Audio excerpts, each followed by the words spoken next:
এই বিষয়টাকে নেগেটিভ করে দেখার কোনো সুযোগ নাই যে বুড়া মানুষের স্ত্রী মারা গেল, এই লোকটা এখন বৃদ্ধকালে বিয়ে শাদী দেব। ছেলে মেয়েরা বলে যে আমাদের চোখ কান কাটা যাবে, আমার বুড়ো বাপ যদি বিয়ে করে তাহলে আমাদের চোখ কান কাটা যাবে, তাহলে তোমার বাপ বুড়ো কালে পরকিয়া করলো, খুব মান ইজ্জত বেড়ে যাইত। বিষয়টা তো এরকমই। এ সমাজে বিবাহ কঠিন, এ সমাজে হালাল কঠিন।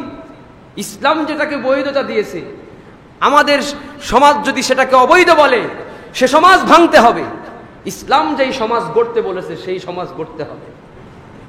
ছেলে মেয়েরা যদি বাপ মারে সিগন্যাল দেয় আব্বা আমার বিয়ের দরকার, খবরদার, আপনি তোমার লেখাপড়া আটকে যাবে, চাকরি আটকে যাবে, এই আটকে যাবে, এই চিন্তা ভাবনা যদি করে বসেন, আপনি বাবা জিনার গুনাহগার হয়ে যাবেন। ওয়াজআলা বাইনাকুম মাওয়াদ্দাতাও ওয়া রাহমাহ।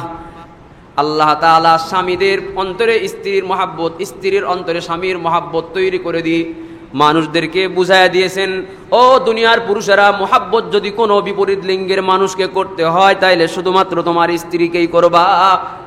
দুনিয়ার কোনো নারীর প্রতি যদি তোমার, দুনিয়ার কোনো নারীর সঙ্গে যদি তোমার হালাল ভাবে তোমার কামভাব মনোবাসনা পূর্ণ করা লাগে, তাইলে হালাল স্ত্রী দিয়েই বাসনা পূর্ণ করবা। এছাড়া দুনিয়ায় আর কোনো নারী তোমার জন্য আমি আল্লাহ হালাল বানাই নাই। এজন্য ভালোবাসার ডিব্বা নিয়ে বসে থাকা যাবে না।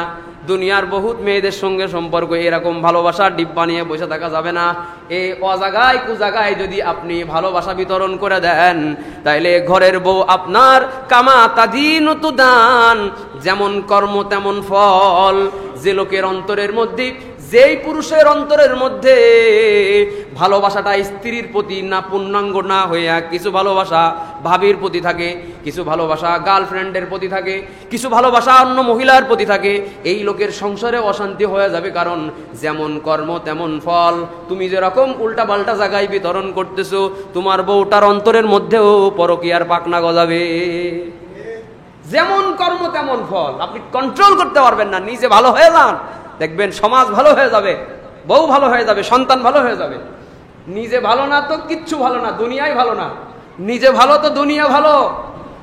আল্লাহ তাআলা সূরাতুর রুম 21 নম্বর আয়াতে কারিমার মধ্যে বলেন, وَمِنْ آيَاتِهِ أَنْ خَلَقَ لَكُم مِّنْ أَنفُسِكُمْ أَزْوَاجًا لِتَسْكُنُوا إِلَيْهَا وَجَعَلَ بَيْنَكُم مَّوَدَّةً وَرَحْمَةً إِنَّ فِي ذَلِكَ لَآيَاتٍ لِقَوْمٍ يَتَفَكَّرُونَ।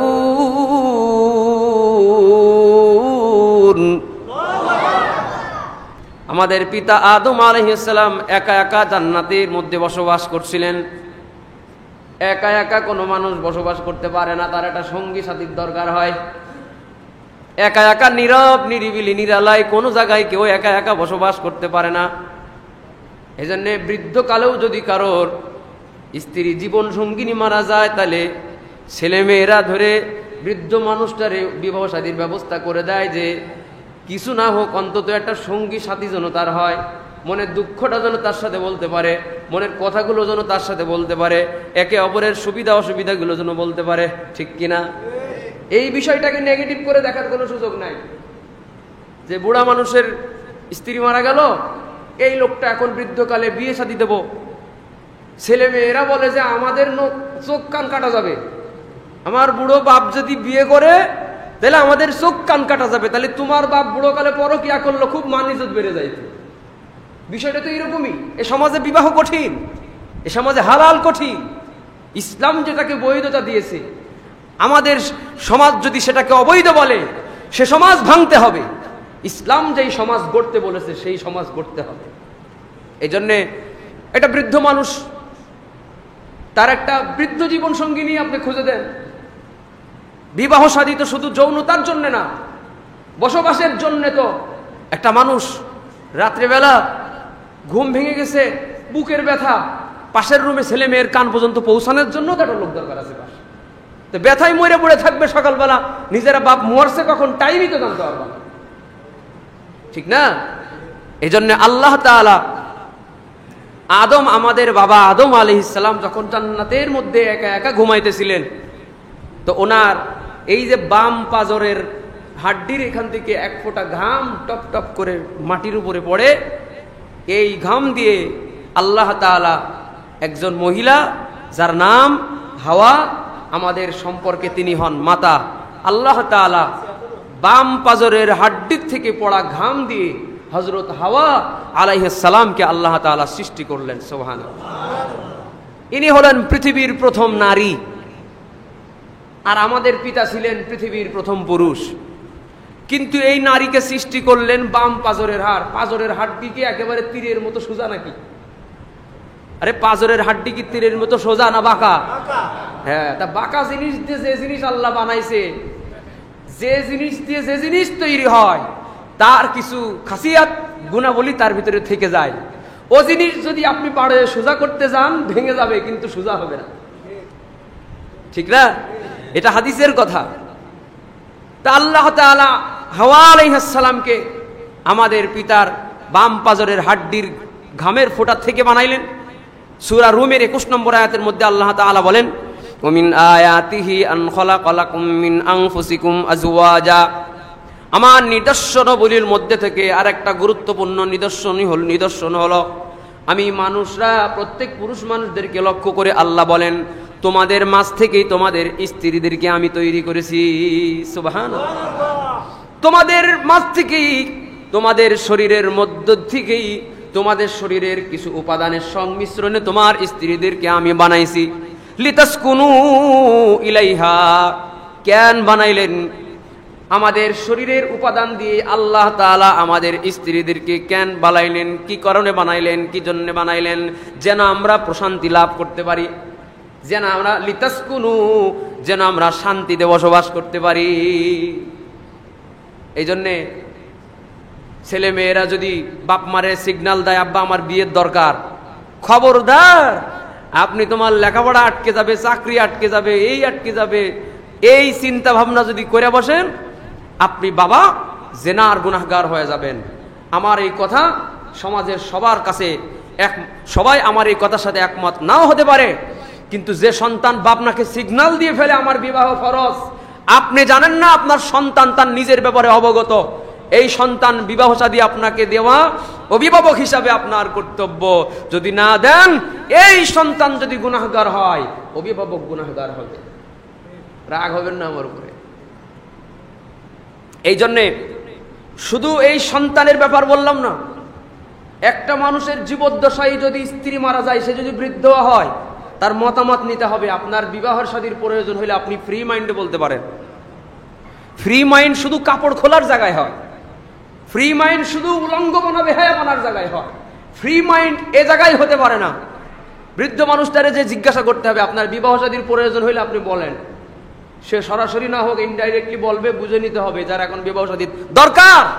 লিতাসকুনু ইলাইহা, কারণ এই লোকটাকে আল্লাহ বানাইছেন ওইভাবেই যে বউ ছাড়া, একটা জীবন সঙ্গিনী ছাড়া জীবনে বসবাস করতে পারবে না। একটা জীবন সঙ্গিনী ছাড়া যে বসবাস করতে পারবে না। আমি আগেই কথা ভেঙে দিছি, বিবাহ শাদী শুধু যৌনতার জন্য নয়, বসবাস করার জন্য। আল্লাহ তাআলা যে বলেছেন লিতাসকুনু, সূরা রুম 21 নম্বর আয়াত, আল্লাহ বলেই দিয়েছেন আদমের সাথে আমি হাওয়াকে এই জন্যই বানাইছি যেন প্রশান্তি পায়, শান্তি নিয়ে বসবাস করতে পারে। ওয়াজাআলা বাইনাকুম মাওয়াদ্দাতাও ওয়া রাহমাহ, এবং এই স্বামী স্ত্রীর মাঝে আল্লাহ তাআলা ভালোবাসা এবং দয়া সৃষ্টি করে দিয়েছেন।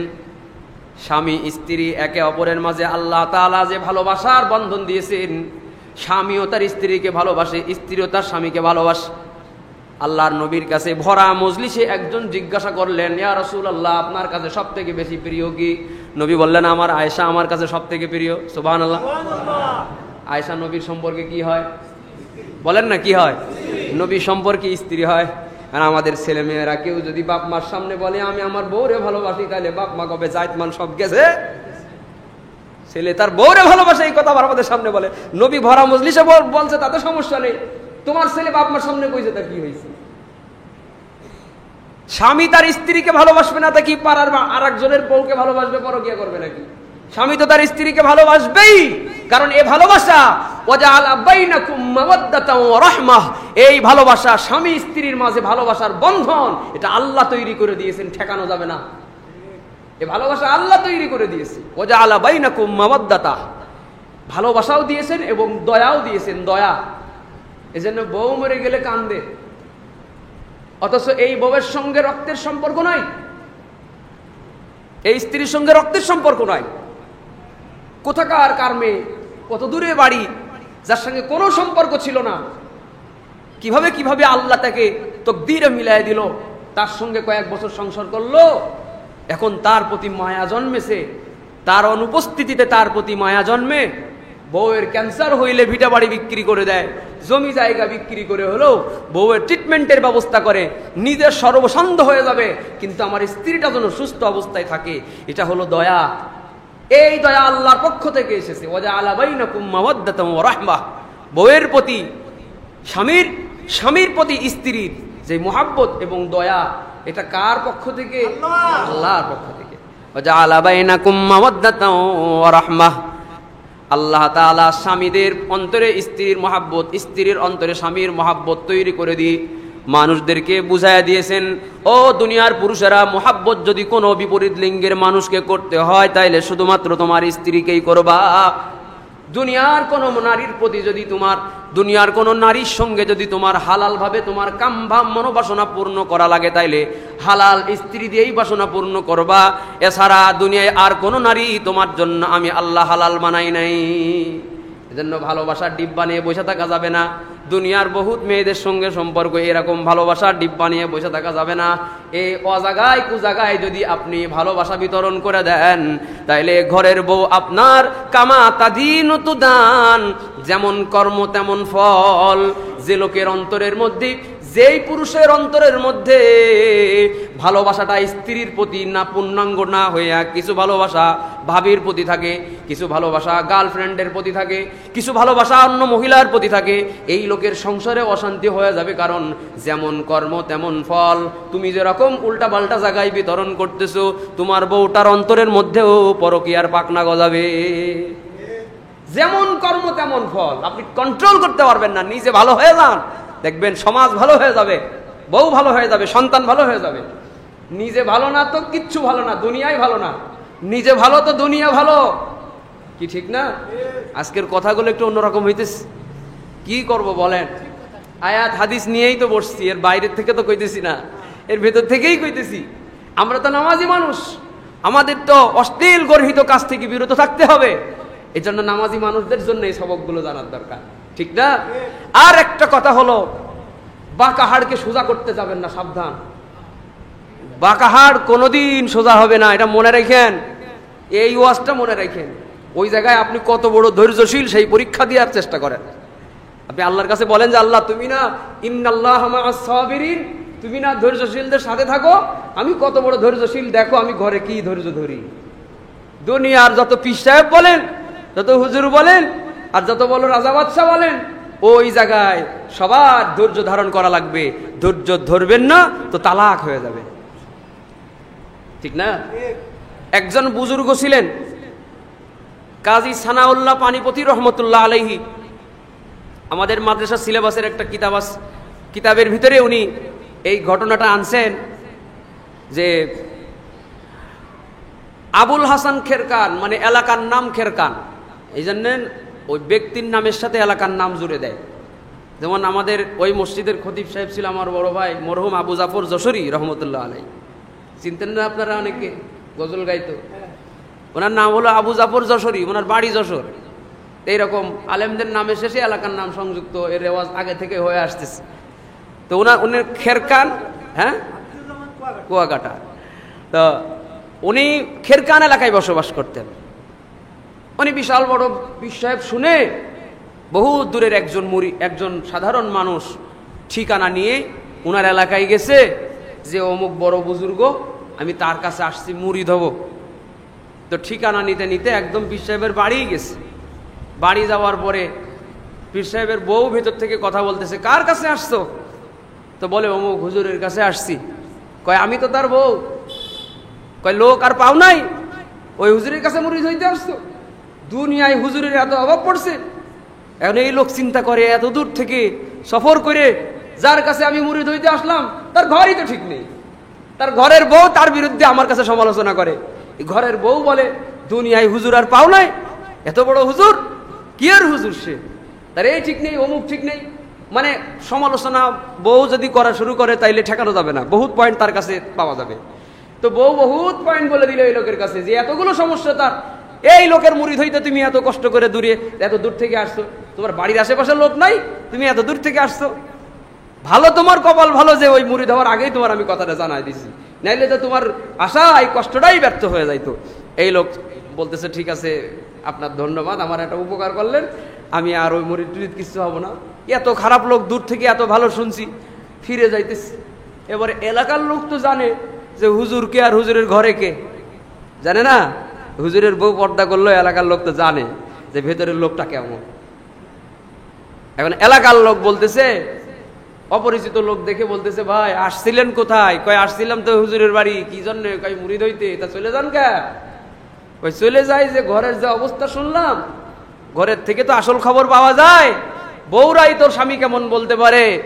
তে এই মহিলা তার স্বামীর ব্যাপারে যেই বক্তব্য দিল, এই লোকের কাছে মুরিদ হওয়া যায় না, এই জন্য আমি চলে যাইতেছি মন খারাপ করে। এখন এলাকার লোকে বলে ঠিক আছে, আসলে সে কেমন লোক, তার বউয়ের কথার সত্যতা কতটুকু জানার জন্য অন্তত লোকটার সাথে সাক্ষাৎটা করে যাও। কোথায় পাবো? জঙ্গলের পথ দেখায় দিছে, যাও এই জঙ্গলের ভিতরে যাও, এই জঙ্গলের ভিতরে একটা মানুষই আছে, যারে দেখবা উনি সেই আবুল হাসান খেরকানি রহমতুল্লাহ আলাইহি, তারে দেখতে পারবা। চলে গেছে এই লোক জঙ্গলের ভিতরে, যে দেখে বাঘকে ঘোড়া বানাইয়া বাঘের পিঠে সওয়ার হয়ে এক বুজুর্গ আসতেছে, সুবহানাল্লাহ। আবার ঘোড়ার আবার চাবুক মারা লাগে না? চাবুকটা তো দড়ি টাইপের কিছুটা চাবুক হয়। এই লোক এমন বড় বুজুর্গ যে সাপের লেজ হাতের ভিতরে গুছায় সাপের মাথা দিয়ে ওই চাবুক বানাইতেছে, সাপ দিয়ে চাবুক বানাইলো, আর বাঘ দিয়ে ঘোড়া বানাইলো। এই বুজুর্গ আসতেছে, এই চিন্তা করতেছে যে কোন বড় মাপের বুজুর্গ হইলে সাপ পর্যন্ত তার কাছে বশ্যতা স্বীকার করে, বাঘ পর্যন্ত তার কাছে বশ্যতা স্বীকার করে, কেমনে হইল রে? এ কথা তো মিলতেছে না হুজুরের বউয়ের সাথে। এবার হুজুর জিজ্ঞাসা, হুজুর তো বুঝে ফেলছে কেমনে আসছে, কোথার থেকে আসছে, ঘটনা দেখে অনেক কিছু বোঝা যায়। কয় তোমার মন খারাপ কে? আমার বউয়ের কথা শুনে নাকি? কয় হ্যাঁ, হুজুর তো জানে এসব পুরান ঘটনা। যেই আসে নেগেটিভ করার জন্য ঘরের ভিতরে একজন বসে আছে। এখন চিন্তা করেন তো, বউ যদি এইরকম হয় আর পীর সাহেব যদি এত বড় মাকামের পীর সাহেব হয়, তাহলে এই বউ ঘরে রাখা উচিত? আমি আপনি হইলে এইরকম খারাপ বজ্জাত বউ কত শতবার তালাক দিতাম, তার তো কোনো ঠিক ঠিকানা নেই। কারণ আমাদের দেশে তালাক তো শুধু বউ হয় না, শাশুড়িদেরও তালাক দিয়ে দেয়। নানি, দাদি, শাশুড়ি, শ্বশুরের বাড়ির ইটও তালাক দিয়ে দেয়, 14 গোষ্ঠী সহ তালাক দিয়ে দেয়। এত রাগ, চিন্তাও করে না যে ওগুলো তালাক দেওয়ার জিনিসই তো না, এত রাগ। মানে এই লোক পীর সাহেবরে বলতেছে, পীর সাহেব মন খারাপ আপনার স্ত্রীর কথা শুনে, কিন্তু আপনারা দেখি তো আবার এত বড় বুজুর্গ মনে হইতেছে, এত বিশাল বাঘ, এই হিংস্র রাসেল ভাইপা আপনার বশ্যতা স্বীকার করলো, আপনি যেটা চাবুক বানাইলেন, সাপ কামড় দেয় কিনা, আপনি সাপরে উল্টো চাবুক বানাইয়া সাপ দিয়ে আবার বাঘেরে মারতেছেন, এ ঘটনা তো জীবনে দেখি না। এগুলো কিন্তু গল্প না, এগুলো সত্য ঘটনা। এবার আবুল হাসান খেরকানি রহমতুল্লাহ আলাইহি বলতেছেন, তুমি যখন দুনিয়াতে কোনো জায়গায় ধৈর্য ধারণ করবা, যে জায়গায় যত বেশি বড় ধৈর্য ধারণ করবা, সে ধৈর্যের পুরস্কার আল্লাহ তোমারে তত বড় ভাবে দিবে। সুবহানাল্লাহ। দুনিয়ায় কোনো মানুষ যদি তোমারে লাঞ্ছিত করতে চায়, তুমি ধৈর্য ধারণ করবা, তাইলে পুরস্কার আল্লাহ দিবে ডাবল। দুনিয়ায় আল্লাহ পুরস্কার দিবে সম্মান দিয়া, দুনিয়ায় আল্লাহ তোমারে পুরস্কার দিবে পাওয়ার দিয়া, আর মরণকালে পরকালে তোমার জন্য আল্লাহ তাআলা তো পুরস্কার রেখে দিবেনি। সুতরাং আমি আমার স্ত্রী আমার প্রতি যেই অবিচার করে, আমার নামে যেই মিথ্যা সমালোচনা করে, আমারে মানসিকভাবে টর্চার করে, আমার নিজের উপরে অনেক বেশি জুলুম করে, আমি চাইলেই ইসলামের সব থেকে নিম্নমানের একটা বৈধ বিধান আছে তালাক দেওয়ার কথা, আল্লাহ তাআলা অনুমতিও দিয়ে দিয়েছেন, চাইলেই আমি তালাক দিয়ে দিতে পারতাম, কিন্তু আমি তালাক দিই নাই। এ কারণেই দিই নাই যে আমার এই স্ত্রী এমন মহিলা যে আমার মতো লোকের কাছে এসেও যদি এত সমালোচনা করে, আমি তালাক দিব, আর একজনের বউ হবে, তারে এর থেকে বেশি জ্বালান জ্বালাবে। আমার ওই আরেকজন ভাই, আরেকজন মুসলিম ভাইকে যেন সে কষ্ট না দেয়, কষ্ট যা আছে সব আমি বৈশা বৈশা ভোগ করি। সুবহানাল্লাহ। ওরে তালাক দিলেও আরেকজনের সাথে বিয়ে হবে, বাপ মাই আরেকজনের সাথে বিয়ে দিবে, আরেকজনের এরকম জ্বালাতেই থাকবে, তার জীবন তেজপাতা বানাই দেবে। তো ও না করে যন্ত্রণা যা আছে আমি সহ্য করি, আমার এই ক্ষণস্থায়ী জিন্দেগিতে বউয়ের সুখ দরকার নাই, আমি জান্নাতের হুর গেলে মানে শান্তি নিব, এই বউ আমার জোর জুলুম করতেছে, যা আমি সহ্য করলাম, আর একজন মুসলমান ভাই যেন কষ্ট না পায়, এজন্য আমি সহ্য করতেছি।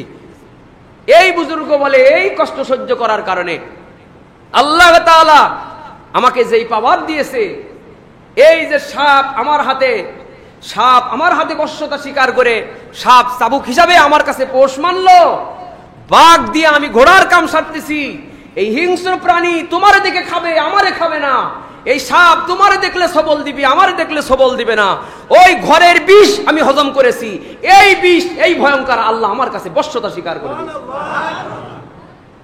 এই যে একটা হজম করবেন আর একটা আল্লাহ দিয়ে দিবেন। ওই যে বলছি আল্লাহ তাআলা আপনাকে দুনিয়াতে এমন কিছু দিয়ে দিবেন যা অন্য কাউকে আল্লাহ তাআলা দেন না। তা হুজুর বলতেছেন ওই যে ঘরের বিষ হজম করছি, এই জন্য এই বিষ আমার কাছে আল্লাহ কন্ট্রোলে দিয়ে দিয়েছে।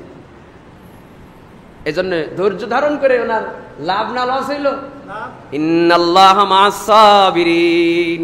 দুনিয়ার কোন মহিলারা স্বামীর প্রশংসা এত সহজে করবে না, এটা মনে রাখবেন।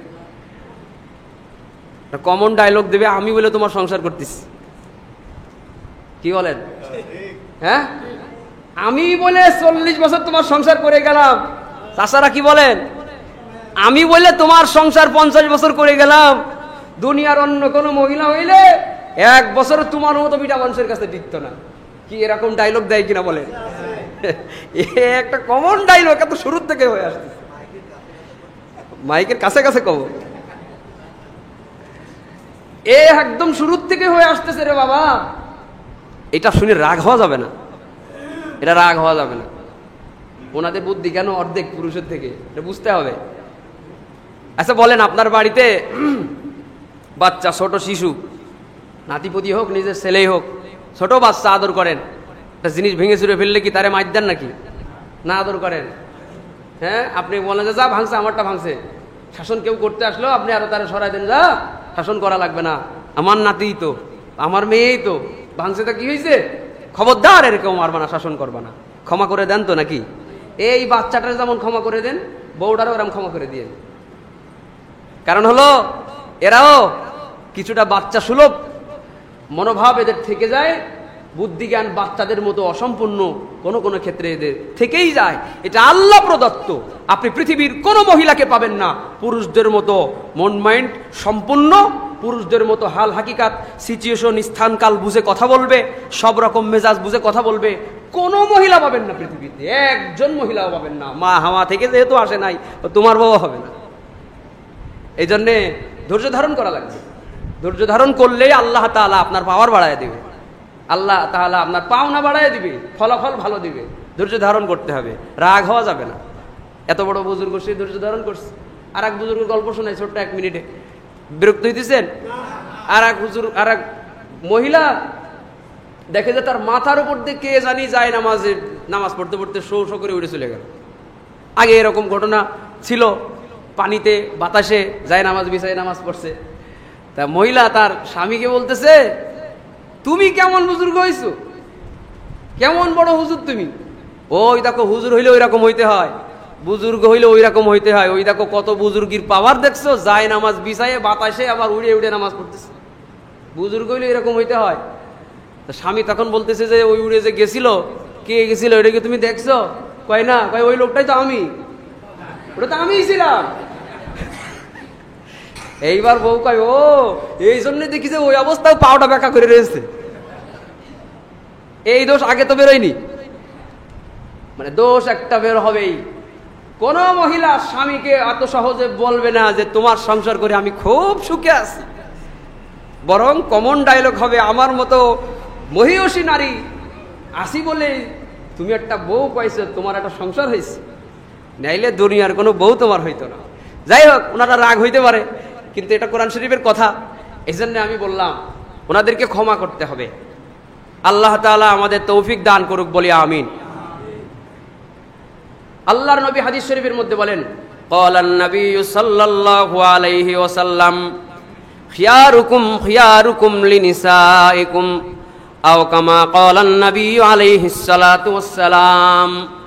নবীজি বলেন, তোমাদের মধ্যে ওই ব্যক্তি সবথেকে উত্তম যে ব্যক্তির স্ত্রী বলবে আমার স্বামী একটা ভালো মানুষ, যে ব্যক্তির স্বামী মারা গেলে স্ত্রী বলবে আমার স্বামী একজন সৎ মানুষ, সৎ চরিত্রবান মানুষ, ভালো মানুষ, আমলদার মানুষ, সেই ব্যক্তি আল্লাহর কাছে ভালো মানুষ।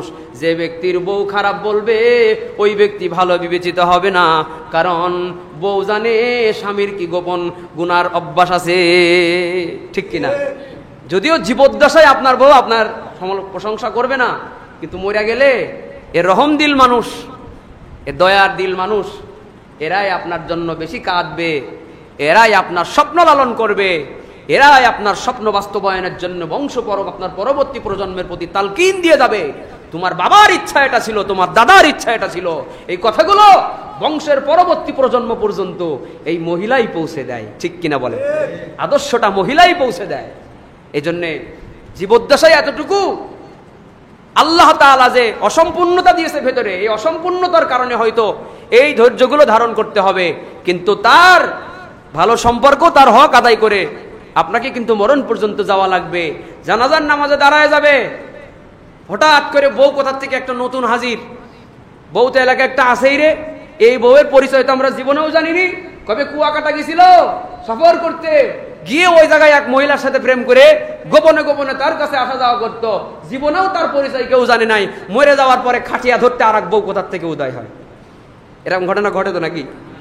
মরার আগে কেউ জানতো না, ছেলে মেয়েও জানে না যে আমার এই বাবের আবার অন্য কোনো বউ আছে। এই জন্যে জীবনটা ইসলাম যেটাকে বৈধতা দেয় সেভাবে করা উচিত। দ্বিতীয়, তৃতীয়, চতুর্থ বিয়ে করবেন সবগুলোর সমতা রক্ষা করে। ওয়াইন খিফতুম আল্লাহ তা'দিলু ফাওয়াহিদাতান, যদি ইনসাফ করতে ভয় করো তাইলে একটা বিয়ে করবা। আপনি একটা বিয়ে গোপনে করবেন, তিনটা বিয়ে গোপনে করবেন, একটা বাড়ি রাখবেন, হবে না। আপনার যদি চারটা থাকে, বাজারের প্যাকেট চারটা হওয়া লাগবে, শাড়ি চারটা কিনা লাগবে, শ্যাম্পু চারটা কিনা লাগবে। যদি দুইটা হয় দুটো কিনা লাগবে। যেটার কাছে সবসময় বেশি যাবেন, যেটা পছন্দ বেশি, সেটার জন্য দামি ব্র্যান্ড, আর যেটা বুড়ো হয়ে গেছে ওইটার জন্য কুমা ব্র্যান্ড। বেইনসাফি পৃথিবীর বউরা না জানলেও আল্লাহ জানে তুমি বেইনসাফির খাতায় তোমার নাম চলে যাবে, ধরা খেয়ে যাবে। এই জন্য আল্লাহ তাআলা বলে দিয়েছেন ওয়াইন খিফতুম আল্লাহ তা'দিলু, যদি তুমি ইনসাফ করতে না পারো, তোমার কয়সা গেরা চারটা বিয়ে করতে, তুমি একটা বিয়ে করবা যদি সবগুলোর উপরে সমতা রক্ষা করতে পারো। আল্লাহ আমাদের আমলের তৌফিক দান করুক। আমাদের দেশে এটা গুরুত্বপূর্ণ আরেকটি কথা বলবো, যে স্ত্রীদেরকে যদিও আমাদের চোখের শান্তি হিসাবে আল্লাহ তাআলা পাঠাইছেন, সুন্দর জীবনযাপনের জন্য আল্লাহ পাঠাইছেন, কিন্তু এই স্ত্রীদের পর্দাপোশিদা নিয়ে আমাদের কিন্তু দায়িত্ব রয়েছে। আল্লাহ তাআলা কোরআন শরীফের মধ্যে বলেন, ইয়া আইয়ুহাল্লাযীনা আমানু কু আনফুসাকুম ওয়া আহলিকুম নারা, ও ঈমানদারেরা আল্লাহকে ভয় করো, জাহান্নামের আগুন থেকে নিজেরাও বাঁচাও, পরিবারেরও বাঁচাও, বউটারেও জাহান্নামের আগুন থেকে বাঁচাও। ফজরের নামাজ পড়তে আসার আগে বউটারে ঘুম থেকে জাগায় দিয়ে আপনারে নামাজ পড়তে আসা লাগবে। নামাজ পড়ে যে যদি কোনোভাবে দেখেন না আল্লাহর বান্দি ঘুমায় আছে, আর কোনো ভালো কথা নয়, আর কোনো নরমা ঠান্ডা কথা নয়, এখন হবে শান্টিং, এখন হবে গরম কথা, এমন ধমক দিবেন এই জন্মে আর জীবনে কোনোদিন আপনি নামাজ পড়তে গেলে ও আর ঘুমায় থাকবে না। ওই ধমকের কথা মনে পড়লে ধর্মকে উঠে যাবে। এই জায়গায় কোনো কম্প্রোমাইজ নাই। নামাজ পড়লা না তুমি আমার বউ হয় কেমনে? তোমাকে সাথে নিয়ে আমি জান্নাত পর্যন্ত যেতে পারবো না, তোমারে ফালাই রেখে আমার যাওয়া লাগবে। আমি মসজিদে, তুমি যাই নামাজে, তাইলে তুমি আমি জান্নাতি, আমি মসজিদে, তুমি বিছানায়, তুমি জাহান্নামী, আমি জান্নাতি, ঠিক কিনা? তাইলে তুমি আমার কেমন জান্নাতি স্ত্রী? এজন্য জোর কইরা বউটারে যায় নামাজে বসাই দিয়া, উজুর কাজে লাগাই দিয়া তারপরে আসতে হবে, এটা হবে জান্নাতি পরিবার। কিন্তু কথা হলো এই যুগে বউকে পর্দাপোশিদার ব্যাপারে দায়িত্ববোধ তো নাই, বরং এখন বলতে দ্বিধা নাই, এখন অনলাইনে অনেকে বউ দিয়ে ব্যবসা করে, কাপল ভ্লগ বলেন যুবকরা, ঠিক আছে না? কাপল ভ্লগ, যশোরের কত কাপল ভ্লগ আছে, আমার কালীগঞ্জ ঝিনেদার কত কাপল ভ্লগ আছে। আমরা ভালো কন্টেন্ট বানাই, অনলাইনে গজল বানাই, অনেক ইনভেস্ট হয়, আমাদের উঠতে বহুত টাইম লাগছে, আমাদেরটা এত সহজে পাবলিক গ্রহণ করে না, আস্তে আস্তে আস্তে আস্তে আস্তে আস্তে আমাদের ওটা লাগছে। আর বউ দিয়ে যে অনলাইনে ভিডিও নিয়ে কি রান্না করতেছে আর কি খাইতেছে এই খালি দেখাবে, যদি বউর ফেস যদি থাকে আমরা 10 বছরে যতটুকু না অডিয়েন্স পেয়েছি, এরা 6 মাসে তার থেকে বেশি অডিয়েন্স পেয়ে যায়।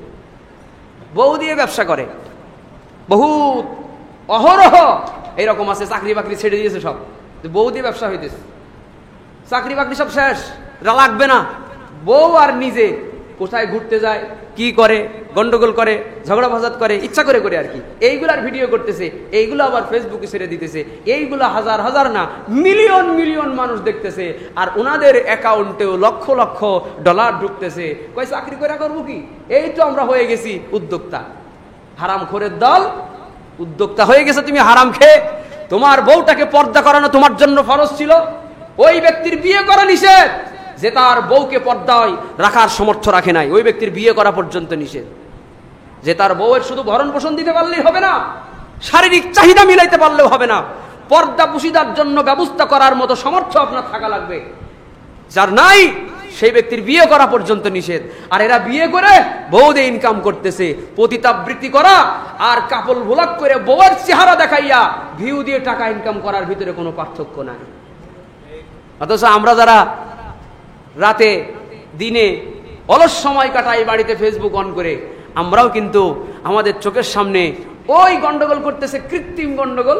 ওই কাপল ভোলাক দেখে দেখে আমাদের কতজনের ঘন্টার পর ঘন্টা ওই দেখার পেছনে সময় চলে যায়, যা আমাদের হিসাবও থাকে না। কথা কি ঠিক? এটা কিন্তু টক কথা, এটা তিক্ত সত্য কথা। আল্লাহ তাআলা আমাদেরকে এগুলার থেকে হেফাজত করুক, আমিন বলেন। এদেরকে বলা হয় দায়ুস। কি বলা হয়? এদেরকে বলা হয় দায়ুস।